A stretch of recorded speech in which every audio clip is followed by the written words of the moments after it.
내 마음을 가득 채운 주의 한 찬양과 사랑 어떻게 표현할 수 있나. 수많은 찬양들로 그 맛 표현할 길 없어 다시 고백합니다. 주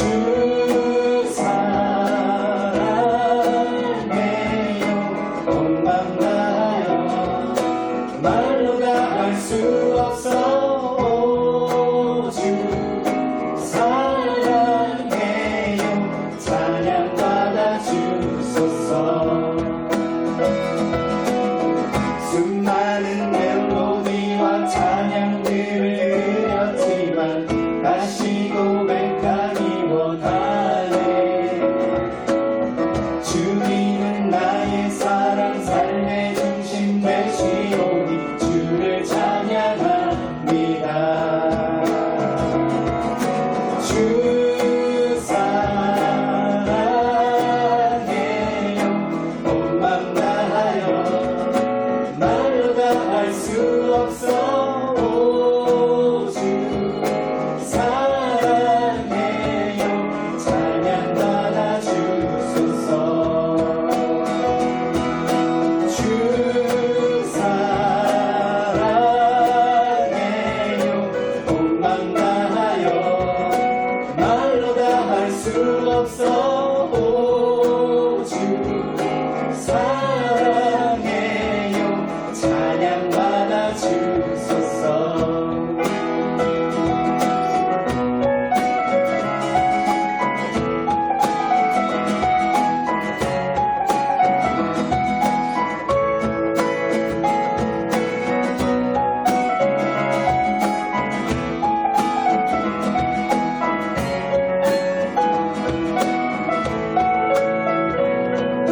주님 사랑 다시 고백하는 새날 주심 감사해요. 주님 사랑 다시 고백하는 찬양 주심 감사해요.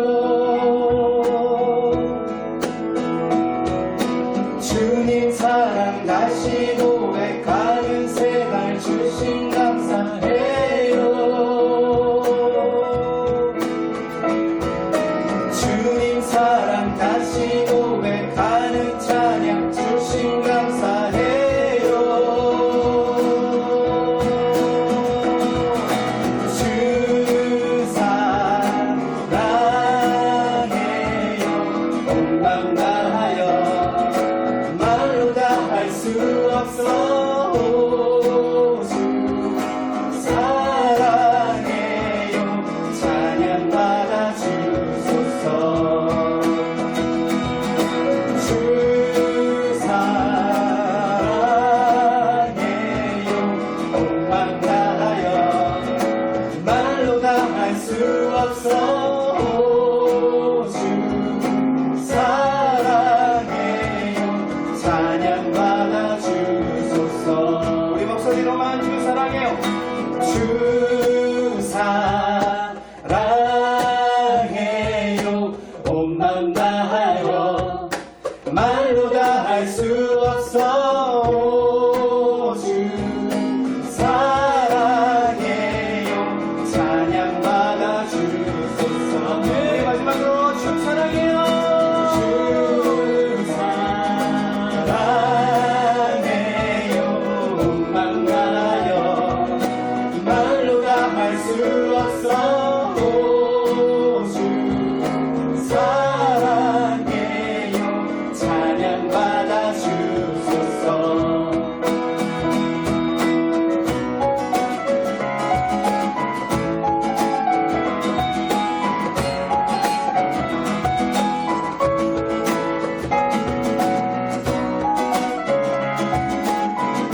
우리 주는 위대하여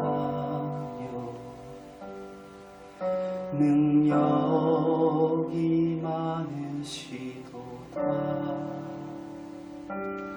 그의 지혜 무궁하며 인자는 영원하도다. 상한 자들 고치시며 상처를 싸매시도다. 별들의 수를 세시며 이름을 붙이셨도다. 그가 구름으로 하늘을 덮으시며 땅을 위하여 비 준비하시니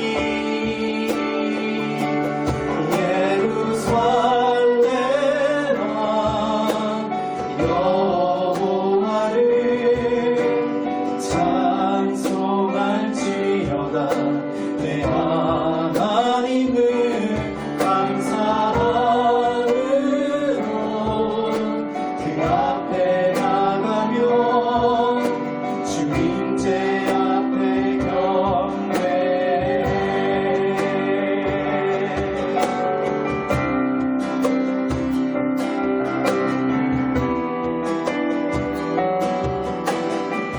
우리 하나님께 찬양 드리십시다.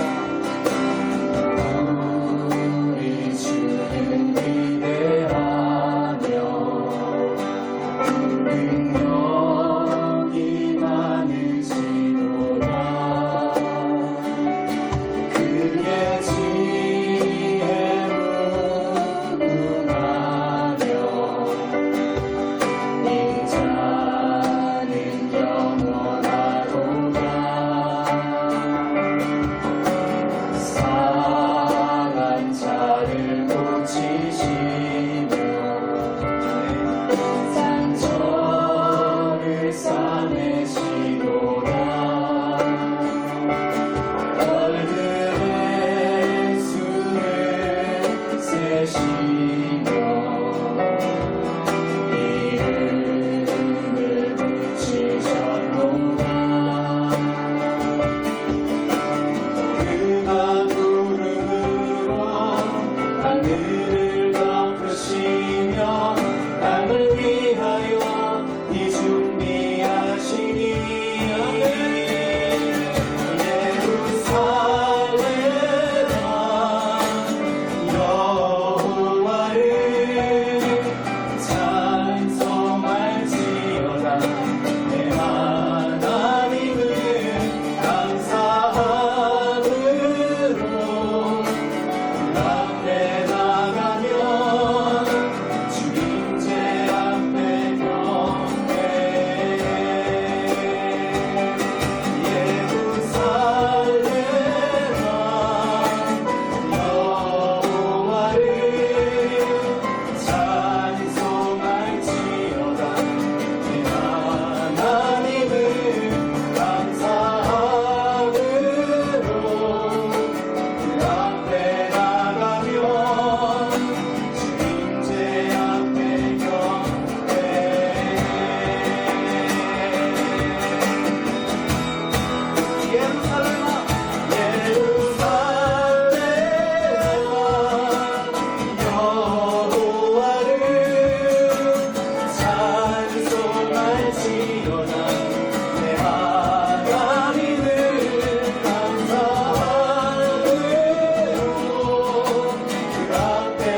난 기뻐하라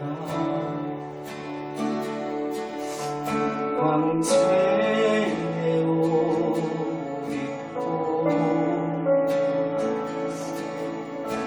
어두운 무리쳐 저 원수를 떠내 저 원수를 떠내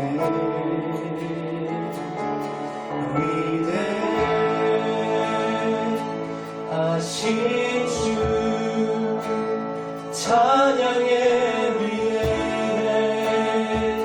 위대하신 주 모두 알게 되리라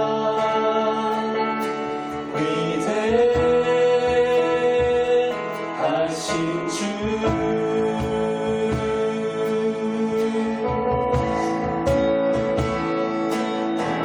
영원한 주의 주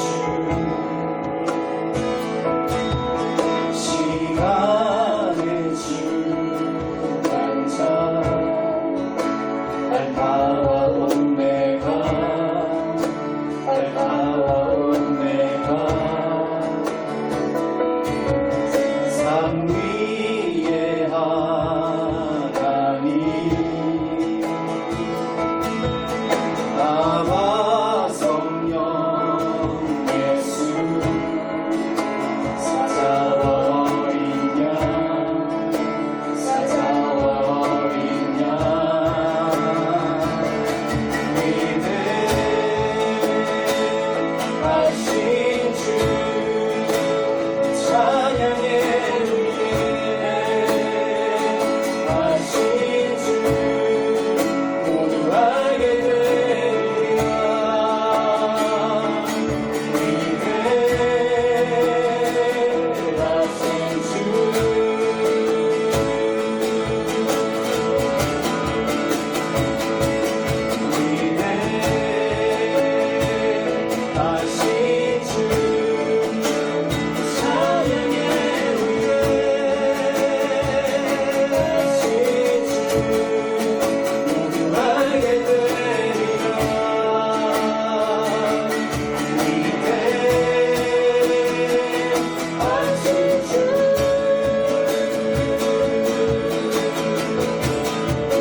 하신 주 찬양의 미래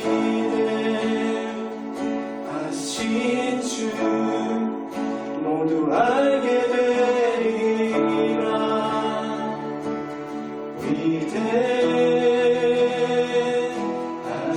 주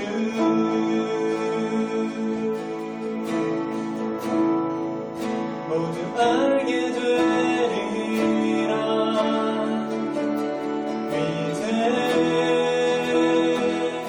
위대하신 주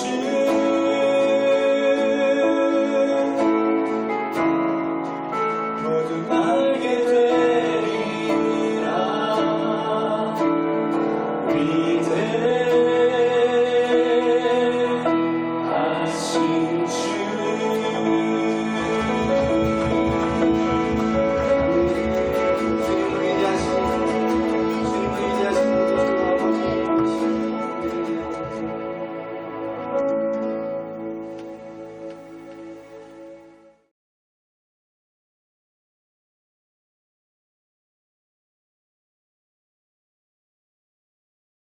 중보기도자의 세 가지 위치가 있습니다. 그래서 중보기도자가 첫 번째 위치하는 것은 무너진 틈 사이에 들어가는 것입니다. 두 번째는 성벽 위에 올라가죠. 세 번째는 영적 전쟁터로 나아갑니다. 이것이 중보기도자의 세 가지 위치입니다. 첫 번째를 좀 볼까요? 첫 번째는 무너진 틈 사이에 들어가는 것. 에스겔서 22장 30절 31절 말씀 같이 보겠습니다.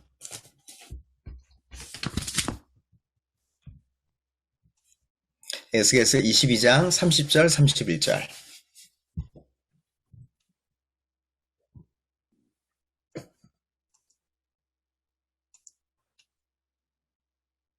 네, 찾으셨으면 우리 같이 한 목소리로 이 말씀을 읽겠습니다.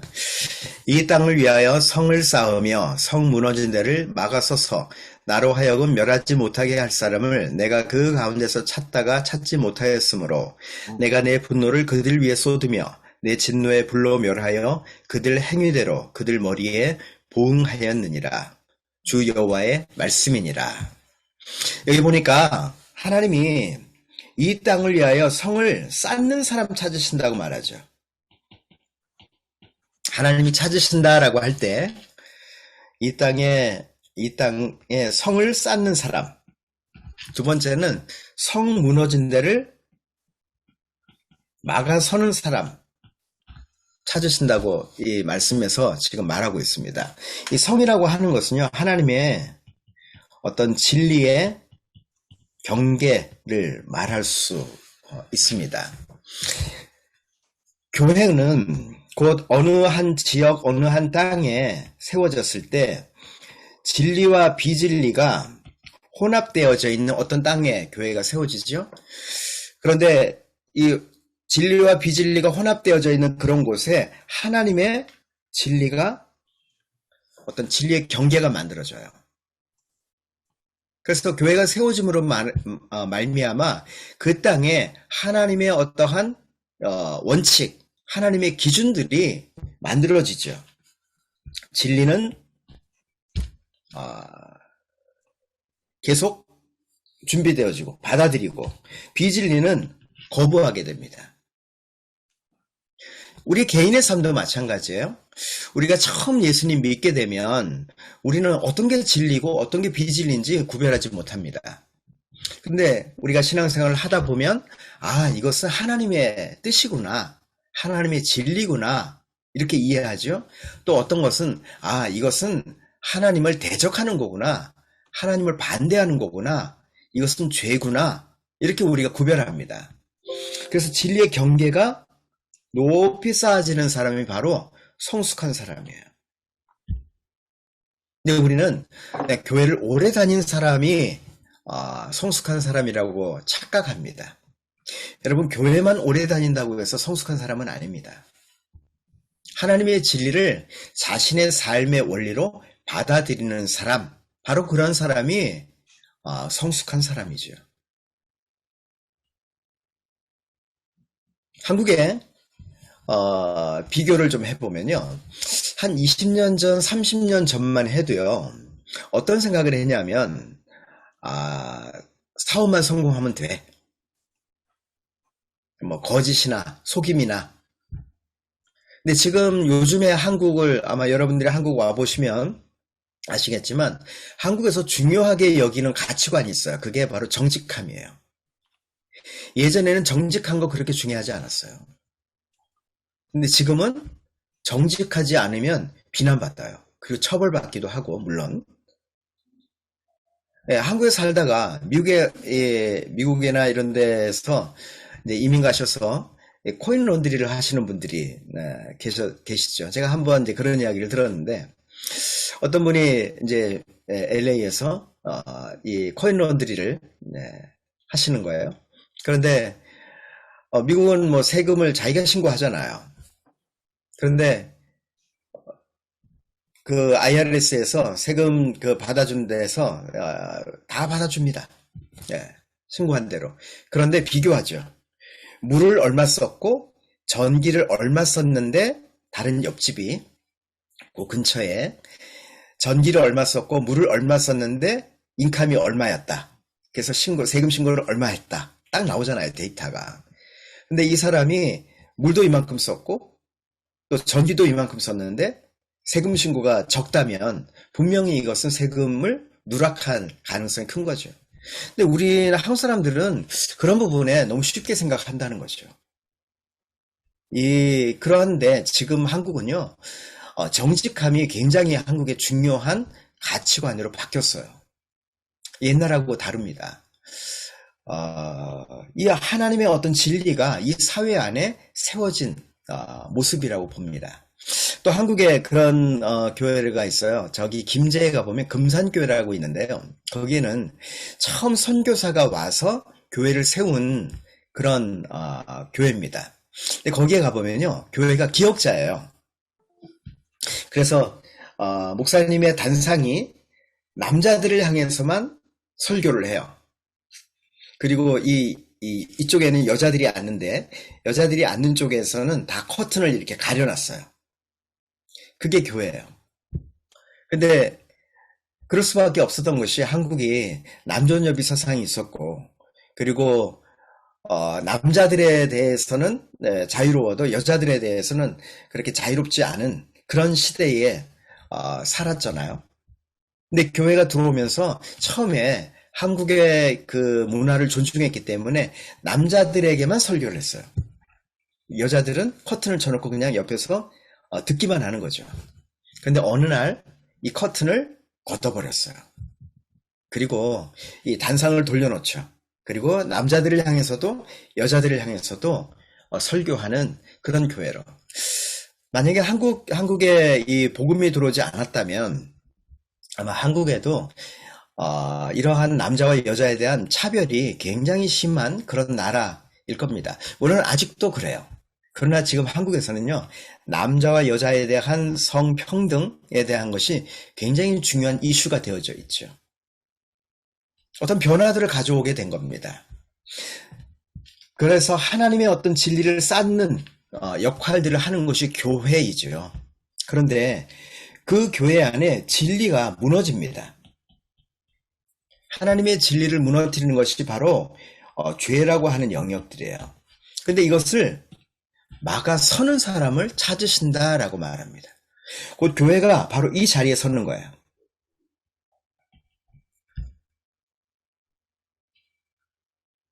무너진 영역을 통해서 사단은 공격합니다. 그러니까 죄를 통해서 사단은 공격하죠. 근데 하나님이 그 도시에, 그 땅에 이렇게 막아서는 사람들을 찾으시는데, 찾다가 얻지 못했기 때문에, 그런 사람이 없었기 때문에 그 도시가, 그 땅이 멸망받았다라고 말합니다. 근데 이 앞에 말씀을, 에스겔서 말씀을 보면요, 두 가지 종류에 대한 사람을 말해요. 첫째는 제사장에 대해서 말하고요, 또 하나는 선지자에 대해서 말합니다. 제사장과 선지자가 그 땅에 막아서는 사람으로 역할을 해야 되는데, 하나님이 그런 사람들을 제사장과 선지자들을 찾지 못했기 때문에 그 땅이 심판받게 됐다라고 말하고 있는 것입니다. 그래서 이 중보기도자들은요, 바로 제사장적인 기도를 하는 것입니다. 제사장의 역할이에요. 하나님과 이 땅 사이에 서는 것이죠. 여러분, 창세기 18장 말씀 한번 좀 보실까요? 창세기 18장 22절부터 33절. 창세기 18장 22절부터 33절. 네, 이 말씀도 함께 좀 찾겠습니다. 네, 우리 같이 읽죠. 시작. 그 사람들이 거기서 떠나 소돔으로 향하여 가고 아브라함은 여호와 앞에 그대로 섰더니 아브라함이 가까이 나아가 이르되 주께서 의인을 악인과 함께 멸하려 하시나이까. 그 성 중에 의인 50명이 있을지라도 주께서 그곳을 멸하시고 그 50의인을 위하여 용서하지 아니하시리이까. 주께서 이같이 하사 의인을 악인과 함께 죽이심은 부당하오며 의인과 악인을 같이 하심도 부당하니이다. 세상을 심판하시는 이가 정의를 행하실 것이 아니니이까. 여호와께서 이르시되 내가 만일 소돔 성읍 가운데서 의인 50명을 찾으면 그들을 위하여 온 지역을 용서하리라. 여기 보니까 소돔에 대한 이야기가 나와요. 타락한 도시의 대명사 소돔이죠. 근데 하나님이 이 땅을 이제 이 소돔성을 멸하시려고 과연 그런가 살펴보는 것입니다. 이 소돔성의 죄악은 창세기 19장에 나와 있죠. 근데 이 소돔성이 이렇게 멸망받을 것에 대해서 아브라함이 알게 됩니다. 천사들을 대접하면서 그 땅의 심판에 대한 것을 듣게 되죠. 하나님은 하나님이 하시려는 것을 중보기도자들에게 말씀하십니다. 그 앞에서 보면 하나님이 하시는 것을 알리지 않겠느냐라고 말씀하십니다. 그래서 하나님의 어떠한 행하실 것을 중보기도자들에게 말씀하시죠.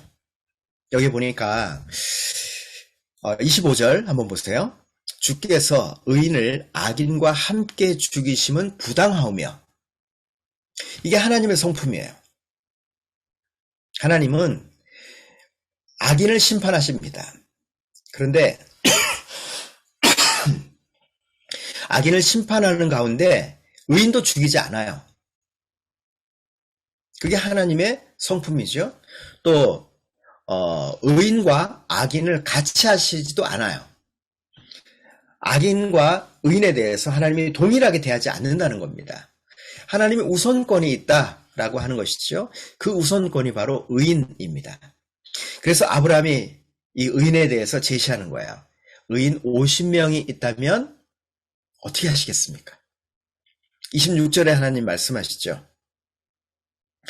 그 소돔 성읍 가운데에서 의인 50명을 찾으면 그들을 위하여 온 지역을 용서하리라. 이게 하나님의 마음이에요. 용서하는 것이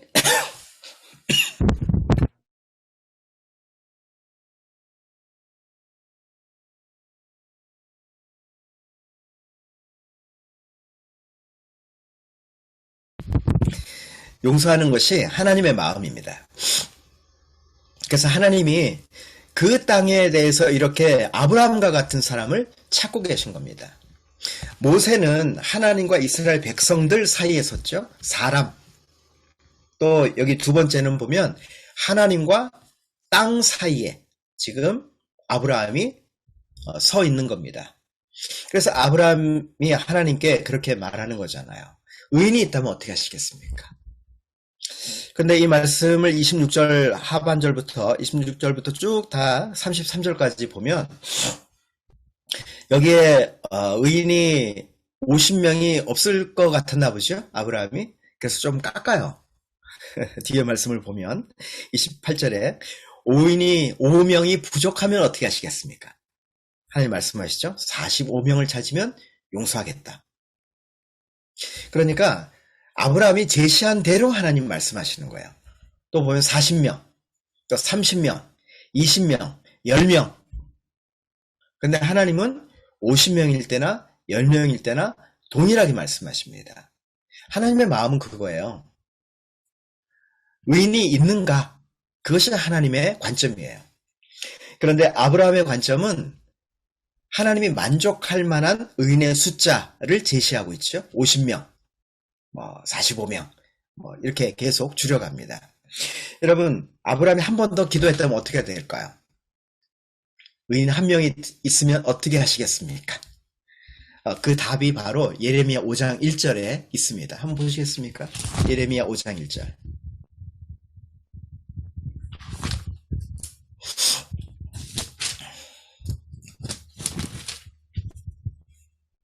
예레미야 5장 1절.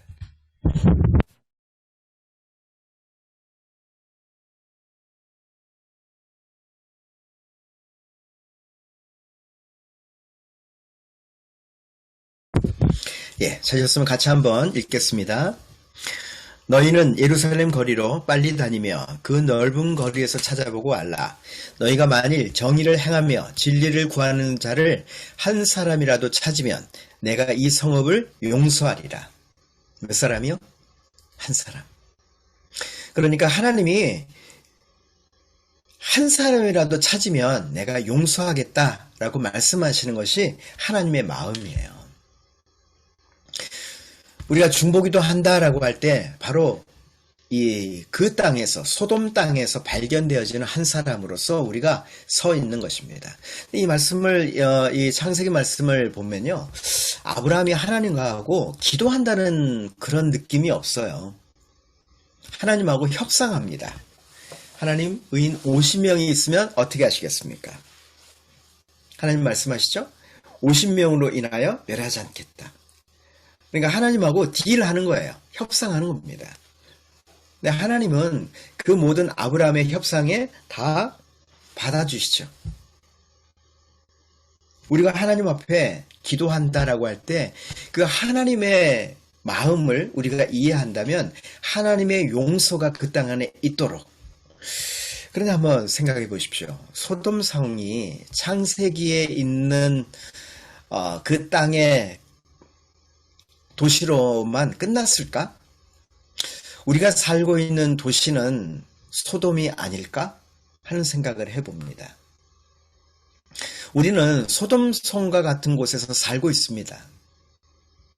저는 한국에 돌아와서 또 미국의 LA를 살면서 또 여러 도시들을 다니면서 보면 참 타락하고 죄악이 관영한 그런 도시들을 참 많이 발견하게 됩니다.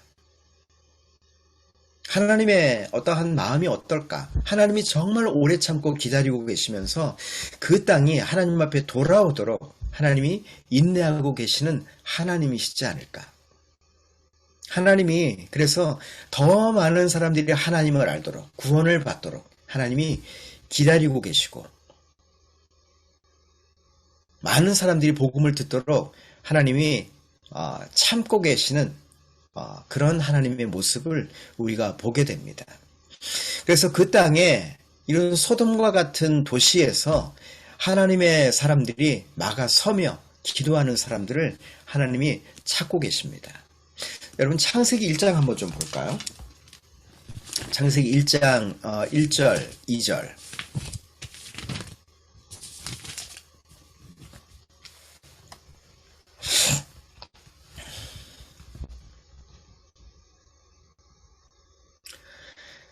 네, 창세기 1장 1절 2절 잘 아시는 말씀입니다. 같이 한번 읽어보겠습니다. 태초에 하나님이 천지를 창조하시니라. 땅이 혼돈하고 공허하며 흑암이 깊음 위에 있고 하나님의 영은 수면 위에 운행하시니라. 예, 창세기 1장 1절 2절 말씀을 보면요, 그 땅의 처음 모습을 성경에서 말해주고 있습니다. 땅이 어떤가? 하나님이 하늘과 땅을 만드셨을 때 그 땅의 상태를 지금 말해주고 있죠. 혼돈한 상태라고 말해요. 혼돈. 또 공허. 세 번째가 흑암. 혼돈한 상태다라고 할 때는 다 뒤섞여 있는 상태를 말하죠. 근데 하나님이 이렇게 혼돈한 상태에 계속해서 하나님이 창조를 이어가고 계십니다. 궁창 위, 궁창 아래, 또 바다와 육지. 하나님이 바다와 육지를 만드셨다라고 할 수 있지만 사실은 더 엄밀하게 말해서 하나님 뭘 만드신 거냐면요. 경계를 만드신 거예요. 중보기도 한다라고 할 때 우리가 봐야 하는 관점들입니다. 그것이 하나님의 경계라고 하는 부분이에요. 이것은 하나님의 거룩하면서부터 나온 것입니다. 거룩함이 뭔지 아시죠? 거룩이라고 하는 뜻은 구별되다라고 하는 뜻이잖아요. 하나님이 우리를 거룩하게 하셨습니다. 하나님이 여러분들을 거룩하게 하셨어요. 그 말은 여러분들을 구별하셨다 하는 뜻입니다. 세상에서 우리를 구별하셨어요. 따로 떼어내서 우리를 구별하셨어요. 곧 그 말은 세상과 우리를 구별하셔서 경계를 만드신 겁니다. 궁창 위, 궁창 아래. 바다와 육지를 나누시지만 그 경계가 드러나게 하시죠. 여러분, 우리의 신앙생활이 바로 이 경계를 만드는 그런 신앙생활과 같습니다. 여러분들이 이 DTS 훈련을 받으시잖아요. 이 훈련을 받으시면서 하나님이 여러분들의 삶에 경계가 드러나게 하실 겁니다. 여러분들의 삶을 하나님이 거룩하게 하실 거예요. 거룩하다라고 하면 우리들이 생각하는 거룩함은 성경책 큰 거 들고 있고 뭔가 좀 경건하게, 그게 거룩한 게 아니에요. 물론 그건 경건의 어떤 모습, 나쁘다는 말은 아닙니다. 저는 좋다고 봐요. 그러나 그것이 우리의 경건이라고 단정지은다면 좀 오류에 빠지게 됩니다. 여러분, 정말로 거룩한 건 뭐냐면요, 자신의 삶의 경계를 만들어가는 일이에요. 다른 말로 하자면요, 우리는 예수를 믿고 나면 우리의 마음에 믿기 전과 믿은 후에 우리의 삶을 보면요, 우리는 예수님 믿기 전에 혼돈의 상태에서 예수님을 믿게 됩니다. 무엇이 옳고 무엇이 그른지 몰라요. 무엇이 하나님의 것이고 무엇이 하나님을 대적하는 것인지 모르는 상태로 교회를 옵니다. 또 어떤 분들은 교회를 오랫동안 다녔지만 그런 어떤 구별함 없이 오랫동안 사신 분도 계십니다.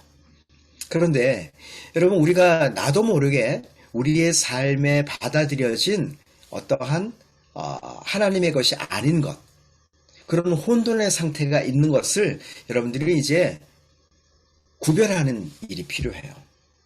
여러분들이 이 DTS를 통해서 그런 하나님의 기준들이 만들어지게 될 것입니다. 그래서 여러분들의 삶에 그런 경계를 만드는 일이 필요해요. 무엇이 하나님의 것인지. 근데 흑백의 논리를 가지라는 뜻은 아닙니다. 하나님의 것과 그것이 옳고 그름의 문제가 아니라 이것이 하나님 편에 있는가 아니면 하나님을 대적하는가에 하나님의 관점으로 보라고 하는 뜻이에요. 하나님의 경계를 만들어서 우리의 삶에 그 어둠이, 죄악이 들어오지 못하게 막아서는 일이 필요합니다. 세상을 한번 보십시오. 지금 세상의 문제들은요, 이 하나님의 세우신 경계를 허는 것이 세상의 죄악들이에요. 조금 다른 측면으로 본다면요, 우리가 동성애 문제를 가지고 기도하잖아요. 어쩌면 인류는 아담과 하와의 죄로 말미암아 뭔가 이 육체에, 몸에 호르몬의 문제가 있어서 그런 호르몬의 문제를 안고 태어나시는 분도 있을 거라고 생각합니다. 뭐 손가락이 6개로 태어나시는 분도 있잖아요. 네. 그래서 호르몬의 문제로 뭔가 조금 불완전한 상태, 그런 문제로 태어나는 사람도 있을 겁니다. 그런데 이 사회는 어떠냐면요, 남자와 여자의 경계를, 성의 경계를 무너뜨리려고 하는 시도가 있는 거예요. 그것이 바로 동성애 문제이죠. 우리는 겉으로 보면 동성애가 옳으냐 그러냐 이 문제 갖고 싸워요. 그러니까 옳고 그름의 흑백의 문제를 가지고 싸우죠. 여러분, 옳고 그름의 문제가 아니에요. 동성애가 옳으냐 그러냐의 문제가 아니라 지금 우리가 싸워야 되는 문제는 하나님의 경계를 허는 것과의 싸움을 해야 됩니다. 우리의 싸움은요, 미워하는 것에 대한 싸움을 해야 돼요. 이 세상은 지금 미워해도 돼. 이 사람들은 차별해도 돼.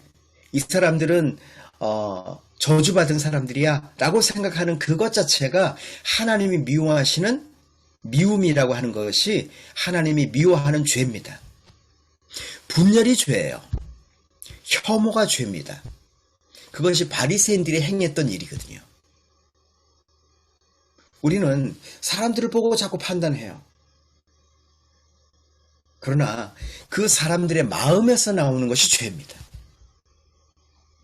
우리가 지금 기도해야 될 영역들은 바로 하나님의 경계를 허는 속임들과 싸움을 해야 돼요. 우리의 싸움은 보이는 것의 싸움이 아니거든요. 우리가 중보기도 한다라고 할 때 보여진 가지 갖고 싸우거든요. 그래서 한국에서도 이데올로기의 싸움이 너무 큽니다. 한국에서도 보니까 보수와 진보 이것 때문에 엄청난 씨름을 해요. 여러분, 보수도 맞고요, 진보도 맞아요.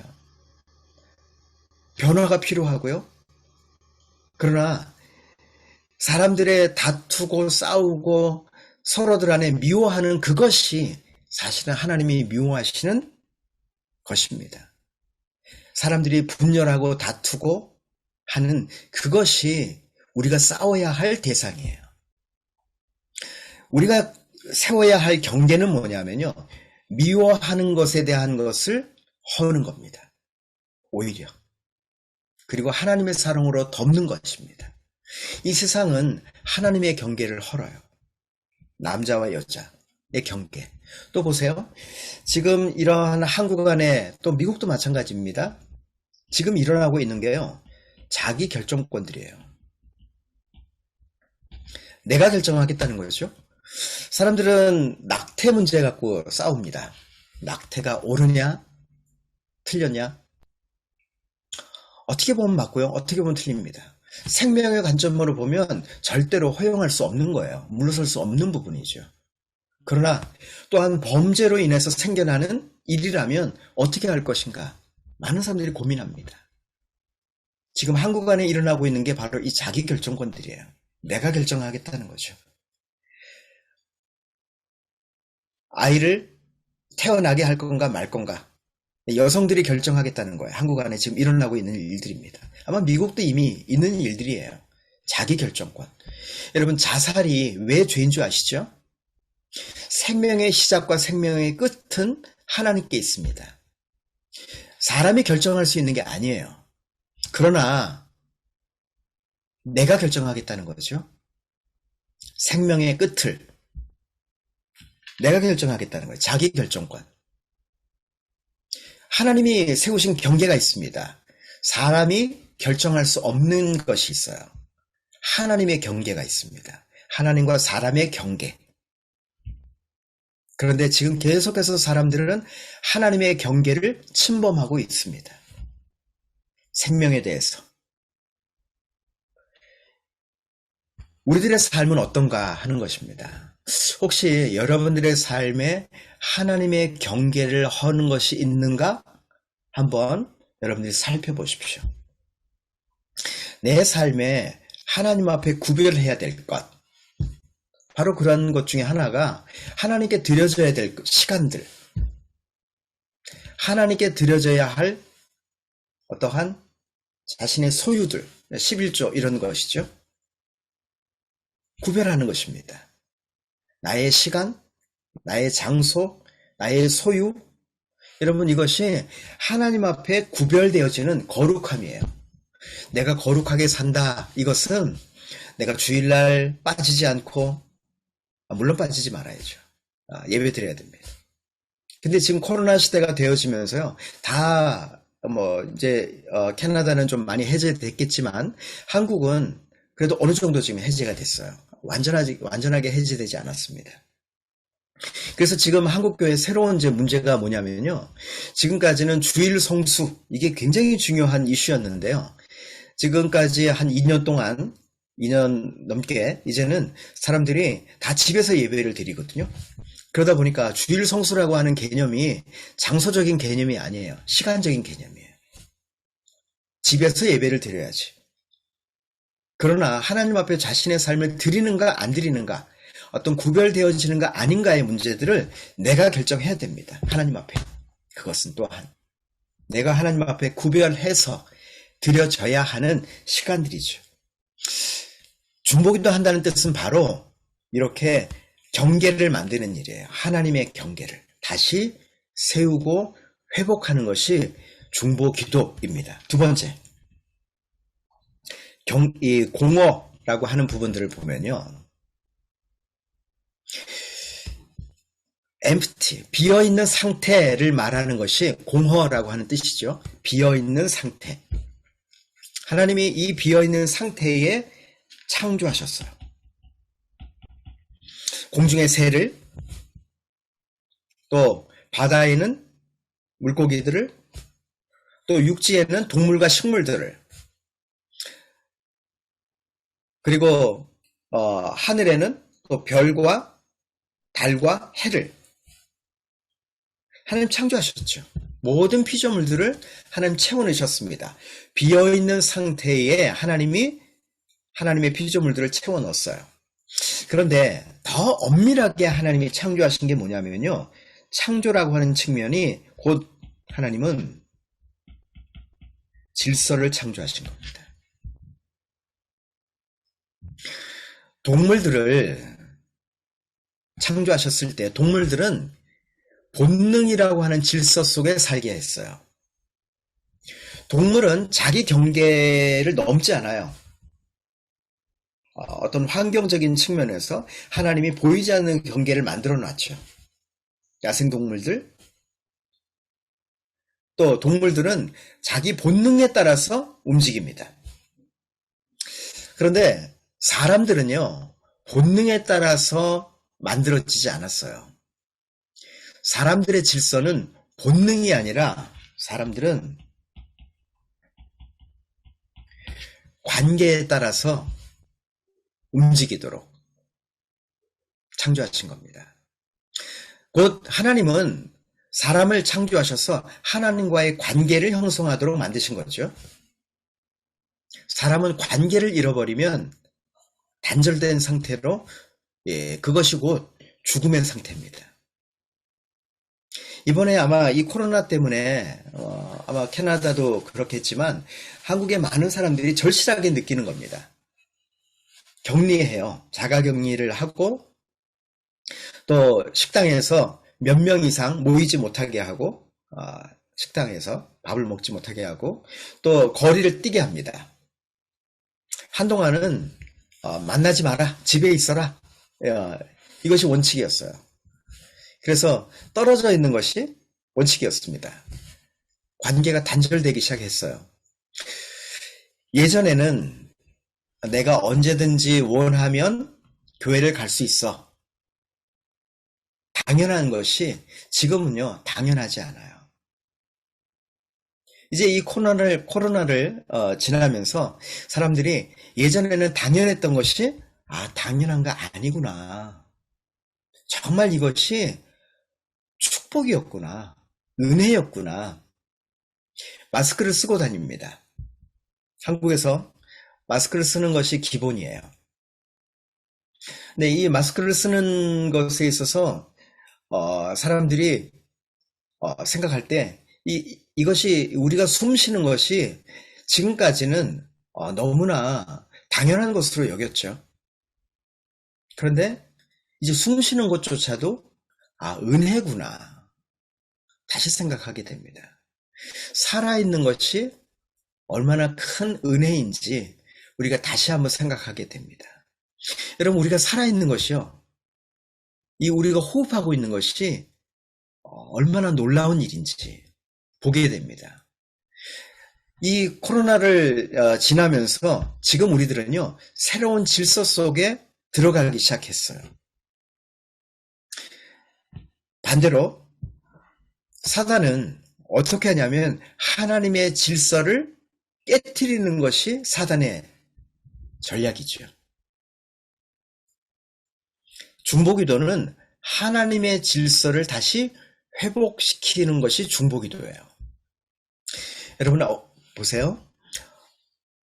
오늘은 어제의 결과입니다.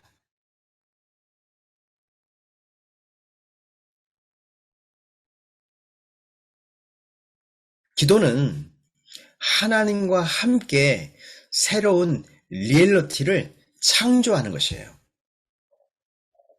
우리가 기도할 때 무엇으로 기도합니까? 우리 말로 기도하잖아요. 우리의 언어로 기도하잖아요.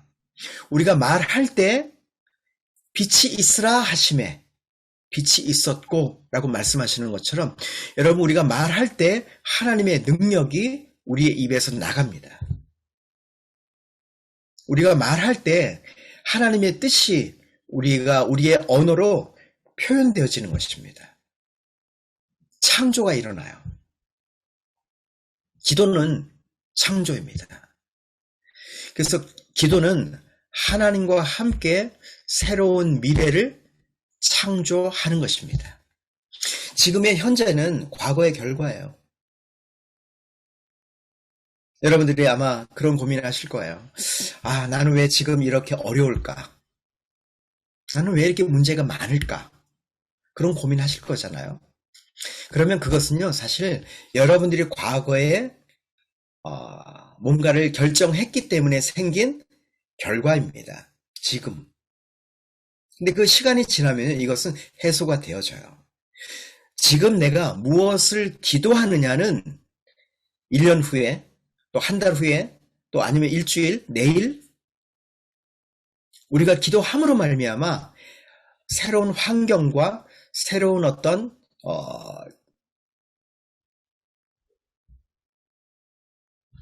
하나님의 어떤 미래들이 우리의 기도로 말미암아 준비되어집니다. 그것이 한 달, 1년, 10년 후에 하나님의 뜻이 우리의 삶에 성취되어지는 것을 보게 될 것입니다.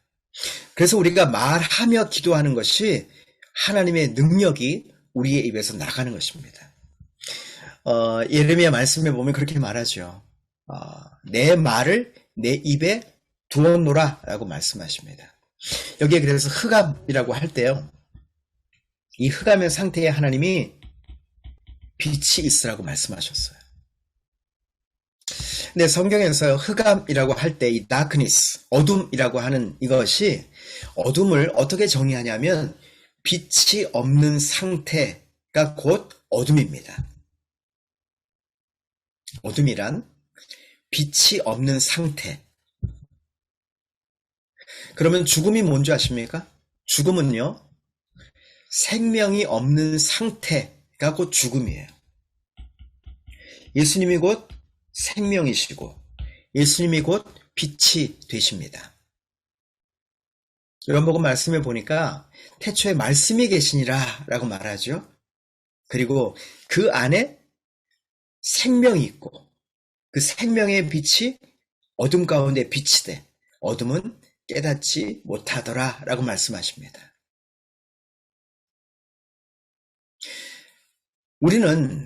마치 우리는 흑암의 상태였어요. 죽음의 상태였습니다. 예수님을 믿기 전 우리의 상태가 어둠의 상태이죠. 그런데 빛이 어둠에 비쳤습니다. 그때 우리의 생명의 빛이 우리의 마음 안에 들어와서 이제 우리가 살아나기 시작한 겁니다. 하나님이 우리를 생명의 빛으로, 말씀으로 우리를 살리셨어요.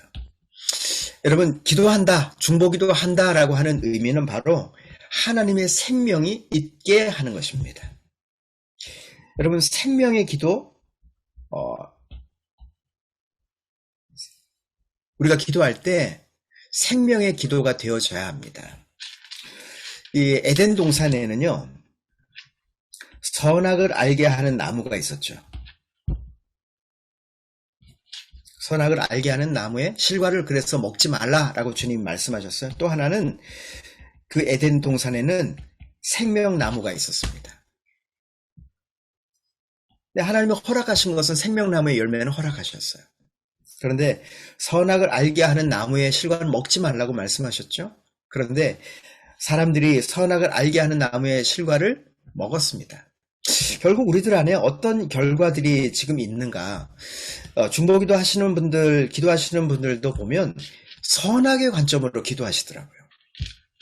옳고 그르고 좋고 나쁘고 이것이 나에게 유익한가? 이것이 나에게 해로운가? 이런 관점으로 기도해요. 여러분, 하나님이 우리에게 기도하라고 말씀하실 때는요, 선악의 관점, 선악을 알게 하는 나무의 관점이 아니라 생명나무의 관점으로 기도하라고 말씀하세요.